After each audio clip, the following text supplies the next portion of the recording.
আপনি তো তাহলে পাইলটের বউ হয়ে যাবেন কদিন পরে। আমি চিন্তা করেছি ফ্রান্সে সিপেলেন কিনা যায়, আমি ওটা কিনবো, কিন্তু যদি দা তলাতে পারি রিমোট আলাদা কিনবো। আজকে আমার লন্ডনে খুব জরুরি একটা কাজ ছিল, আর যেহেতু সুজনের সার্জারির পরে ডক্টর পরামর্শ দিয়েছে 4 থেকে 6 সপ্তাহ পর্যন্ত ড্রাইভ না করতে, অবস্থার উপরে নির্ভর করবে, তো আমার চাচা আমাকে একা আসতে দেয়নি, সে আমাকে ড্রাইভ করে নিয়ে আসছে। কাজ শেষ করে আমরা আবার একটু গিয়েছিলাম লন্ডন ব্রিজ আমার চাচিকে এবং বাচ্চাদেরকে ঘোরায় দেখাতে। গতদিনের ভিডিওতে সুজনকে যখন হসপিটাল থেকে আনছিলাম তখন আমার একজন প্রিয় আপু প্রশ্ন করেছিলেন সুজনকে রাইট হ্যান্ড সাইডে গাড়ির বসতে দেখে যে সুজন ভাইয়া এইভাবে এই মুহূর্তে কিভাবে ড্রাইভ করছে। এই ভিডিওটা দেখে আপনারা নিশ্চয়ই বুঝতে পারছেন আমি যেই গাড়িতে সেখানে কিন্তু লেফট হ্যান্ড সিটে স্টিয়ারিংটা, মানে আমার চাচা যেহেতু ফ্রান্স থেকে এসেছে এবং ইউরোপের বেশিরভাগ গাড়ি দেখা যাচ্ছে লেফট হ্যান্ড সাইড ড্রাইভার থাকে, তো আমার চাচার গাড়িটাও সেটাই। আর অনেকে প্রশ্ন করেছে আমার চাচা গাড়ি ড্রাইভ করে কিভাবে প্যারিস থেকে লন্ডনে আসলো। আসলে বেশি সময় লাগে না, ডিপেন্ড করে কোন সিটি থেকে কোন সিটি আসা হচ্ছে। তো আঙ্কেলের মোটামুটি 7 থেকে 8 ঘন্টার মতো সময় লেগেছে, যেহেতু বাচ্চার সাথে ছিল, রেস্ট নিয়ে নিয়ে সে লং ড্রাইভটা করে এসেছে। এর আগের বার যখন গত বছরে আমার চাচা ঈদ করতে এসেছিল প্যারিস থেকে আমাদের এখানে, তখনও কিন্তু গাড়ি নিয়ে এসেছিল। তো এবার তাদের ফ্লাইটে আসার কথা ছিল, ফ্লাইটে আসলে আসলে খুবই কম সময় লাগে, ফ্রান্স থেকে লন্ডন খুব বেশি দূরত্বের না, ড্রাইভ করে আসলে একটু বেশি সময় লাগে, কিন্তু ফ্লাইটে না এসে এবারও তারা ড্রাইভ করে এসেছে শুধুমাত্র সুজনের সার্জারির জন্য, যে সার্জারির পরে সুজন আসলে ড্রাইভ করতে পারবে না বেশ অনেক দিন। তো এর মধ্যে বিভিন্ন জায়গায় যাতায়াত সবকিছু যাতে আমার চাচা করতে পারে। আর সুজনের গাড়িতে যেহেতু আলাদা ইন্স্যুরেন্স অ্যাড করার একটা ব্যাপার আছে, এই জন্য সে তার নিজের গাড়ি নিয়ে এসেছে। আর আমার চাচা চাচি কিন্তু মানে আমাকে এত এত বেশি হেল্প করছে যেটা আমি বলে বোঝাতে পারবো না। ছোটবেলা থেকে আমি আসলে আমার চাচাদের কাছেই মানুষ হয়েছি। আমার বাবা বিদেশ থাকতেন, তো আমার চাচারা আমাকে মানে একদম ছোটবেলা থেকে মানুষ করেছে, যার জন্য চাচারাও আমাকে অনেক বেশি ভালোবাসে, আর আমারও আমার চাচাদের সাথে অ্যাটাচমেন্ট অনেক অনেক বেশি। হাত থাকবে, হাত বেঁচে থাকলেই হলো, হাত ভালো থাকার দরকার। হ্যাঁ। আমার চাচা এখন এই যে আমাদেরকে কাঁচা পাকা আম গ্রেট করে দিচ্ছে। আমরা আগে ওয়ার্নিং দিচ্ছি এই গ্রেটারটাই কিন্তু খুব বেশি ধার থাকে, পরে হাত কাটিয়া গেলে আমাদের দোষ নাই, না কি আন্টি? ইয়েস, আমাদের জানানো দরকার, জানাই দিছি। হ্যাঁ, এবার বাকি দায়িত্ব আপনার। আমি জানি এর সিস্টেম কি, আমি মেডিসিন পাবো। আর আপনার সাওয়াল মেড ইন ফ্রান্স।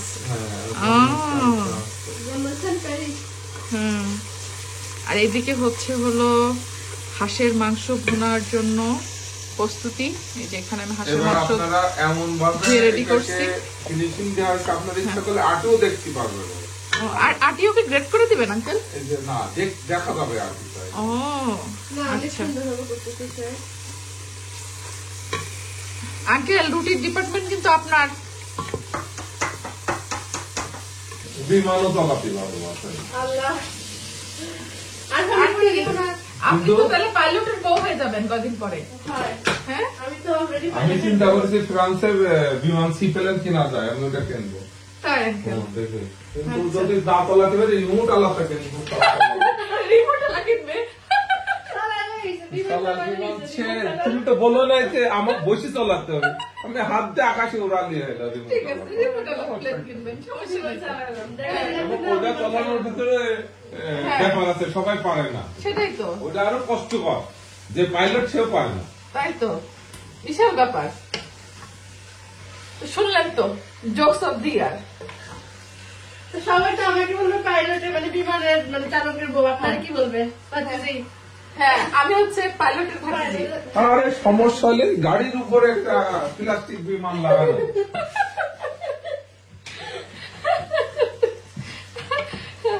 আঙ্কেল আমরা বলেছি নাকি আকাশে উড়াবো। হ্যাঁ আঙ্কেল, এবার রুটি রুটি সময় হোক। হ্যাঁ, আমার কিন্তু ডিপার্টমেন্ট শেষ, এই যে মাংস রান্না। ওই চালের ময়দা ইয়ে হবে, আমি ইয়ে হবে, আপনার তারপরে ও বেলগ্রামই থাকবো। ভালো ভালো দোষ নাই, তাহলে আমি রাজি আছি।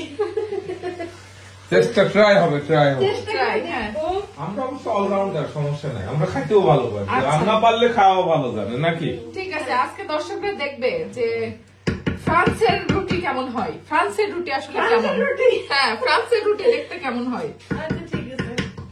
এই যে মেড ইন ফ্রান্স, কই দেখি মেড ইন ফ্রান্স কই, এই যে আমার ভাইটা, এটা হচ্ছে মেড ইন ফ্রান্স, আর আমার চাচা মেড ইন বাংলাদেশ। হ্যাঁ আমার চাচিও মেড ইন বাংলাদেশ, আমিও made in Bangladesh. Made in France. সিয়ানা কোথায়? Made in UK. এই যে সেই মজার আম ভর্তা হইলো, এখন কাঁচা মরিচ ডলে আমটা ভর্তা, এখন সবাই মিলে আম ভর্তা খাওয়ার পালা। ভালো আছে কিনা জানি না। নাও খাও। হ্যাঁ আঙ্কেল বলেন মাখানো কেমন হয়েছে? আমি তো হচ্ছে কাটার ডিজাইনটা খুব সুন্দর আছে। হ্যাঁ কাটার ডিজাইন আঙ্কেল, এত কিছুতে কাটার ডিজাইনটা আপনার প্রশংসনীয় হইলো। ডেকোরেশনটা অনেক ব্যাপার। আয় হায় দেখছো, না মজা হয়েছে, ভর্তা অনেক মজা হয়েছে। শোনো ভর্তা কাটছে কিন্তু আমার চাচা, মাখাইছি আমি, আর হেল্পিং হ্যান্ডে ছিল আমার চাচি। কিন্তু ডিপেন্ড করো, এই দেখো তাহলে এগুলো যদি মোটা মোটা করে ওরকম কাটা হতো তাহলে কিন্তু মুখে টেস্ট আরেক রকম আছে। হ্যাঁ আচ্ছা এই যে আন্টি আপনি নিছেন? এটা মনে আছে হ্যাপি টেস্ট আছে, কিন্তু এই, ওই যে তোমার ভাইকে দাও তো এটা। টক ঝাল মিষ্টি হয়ে গেছে। অনেক এটা নাও ভাই, এই যে অনেক না, এই যে এই যে অনেক, এটা অনেক, এটা অনেক করে দাও। এখান থেকে খা, আরে নাও নাও, এটা নাও, এই যে নাও। ও তো আবার টক খুব বেশি খায় না। টক না, এটা মিষ্টি, এটা মিষ্টি। মজা হয়েছে ভর্তাটা, খাই দেখো। আর এই যে এখানে আছে আরো এক্সট্রা, তোমরা নিতে পারো, সমস্যা নাই, এখনো এখানে আছে। আমি এই যে ঝোলের অংশ খাবো দেখে আমি এই বাটিতে বসবো, কারো যদি লাগে এখান থেকে নিয়ে নাও, বাকিটাতে আমি বসে যাব।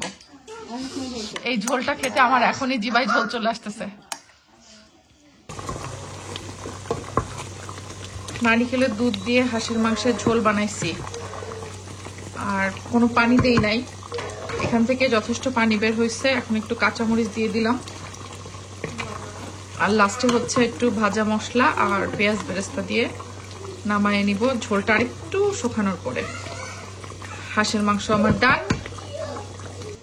আর এদিকে আমার চাচি হলো চালের রুটি বানানোর জন্য আটা ছেনে রাখছে, এখন চালের রুটি বানানোর দায়িত্ব হচ্ছে আমার চাচার আর চাচির।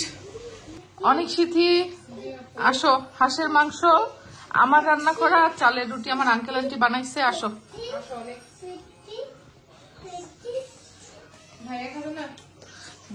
তোমার ভাইয়া কি খাইতে চাইছে আজ কয়দিন ধরে জানো? কচুর শাক, মূলা, পটল। এখন কচুর শাক তো অনেক ম্যানেজ করছে, মূলা আমি ম্যানেজ করছি। হ্যাঁ এখন পটল আজকে খুঁজতে গেছিলাম, কোথাও পটল পাইনি, এখন তো পটলের সিজনই না। ফ্রোজেন পটল খুঁজছি, ফ্রোজেন পটলও নাই কোনো দোকানে। পরে কি করব, করলা নিয়ে আসছি আর পেঁয়াজের কলি নিয়ে আসছি, বুঝছো? হ্যাঁ চলো চলো। সবাই জানে শেফদি বসে জানে না? কাঁধে গামছা ছিল। তাহলে তো গামছাটা তুলতে হবে আঙ্কেল, গামছা নিতে হবে। না থাক, এখন তো চেপ না খাচ্ছি। ও শেফদের গামছা থাকে। হ্যাঁ এখন দেখা যাক যে 2 পিস তো খাইলাম, না এখন রান খাই দেখি যে কোন সাইড এখন এখন অনেক মজা হয়েছে, আমার কাছে অনেক ভালো লাগছে। তাই, কিন্তু আমার চাচা তো স্বীকার করে না। খাইতে দেখি। আর যদি কিছু করার নেই। মামের রান্না খাইছে আর ডানের নাম তো অনেক খাই গেছে। ডানের রান্না খেলে তবে টেস্ট করতে হবে না।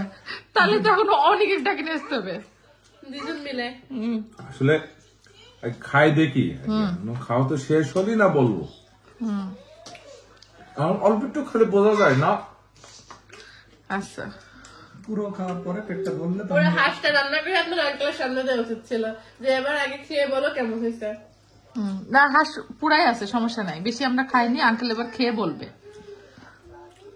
এখন এই যে হাঁসের এই যে পায়ের সাইডে পানি পানি একটু প্রবলেম আছে, যে পা আচ্ছা। ছিল বেশি পানিতে চুপা ছিল তো, পানির থাকতে বেশি না। হয় পানি থাকতো তো, এখন দেখি পাইছে পানিতে লাগে না, ভালো লাগে দেখি আচ্ছা শুকনায় থাকতো না বেশি। না। বুঝতে পারছি, হাঁসের বহুত সমস্যা এখন। এবার আঙ্কেল একটা আচ্ছা তুমি বলো দেখি, তোমার শ্বশুর তো এখনো বলতে পারছে না, তার খাওয়া শেষ হয়নি, তুমি বলো। First class. তোমার হাতের এই নারকেলের দুধ দিয়ে হাঁসের মাংস, এটা তো লাজবাব। তাই আমি তো এই জন্য আঙ্কেল রান্না করতে গেলে আমি বললাম যে না, আমি একটু রান্না করি। আচ্ছা তো যাই হোক, তো আমরা নাকি পরে আবার আঙ্কেল যাওয়ার আগে আঙ্কেলের হাতেরটাও খাইতে পারবো। দুধ বাদে হবে, নারকেলের দুধ ও, দুধ আচ্ছা। বাদে। হয়। হ্যাঁ, তা আঙ্কেল রিভিউ কি হবে তাহলে এটার? আর এক পিস খাই দেখি। এটা কি পাস করলো নাকি করলো না? এই মানে ইসে চলতেছে, মানে পরীক্ষার ইয়ে শেষ হয়নি এখন। আচ্ছা খাওয়া ঠিক আছে, শেষ হচ্ছে। আমরা তাহলে খাওয়া শেষ হওয়ার পরে পরীক্ষার রেজাল্ট জানবো। দেখি, হ্যাঁ খাইতে থাকি। খালি তো বোঝা যায় না আসলে। আচ্ছা, কি বুকের মাংস খাইতে হবে? বুকের মাংস খালি বোঝা যায় টেস্ট, কারণ ওর ভিতরে মাংস থাকে তো। রান্না কিরকম হলো, বুকের মাংসের ভিতরে যদি সম্পূর্ণ ভালো কিছু পাওয়া যায়, তৃপ্তি পাওয়া যায়, তার মানে টেস্ট ভালো হয়। আচ্ছা তার মানে বুকের মাংস রান্না ভালো হয়েছে, তাই? তাহলে হাঁসও ভালো হয়েছে। আচ্ছা, তো শেফ দি ফসে পছন্দ করছে। বোঝা গেল, বুঝছি। তো এই যে আমাদের সবার খাওয়া দাওয়া চলতেছে।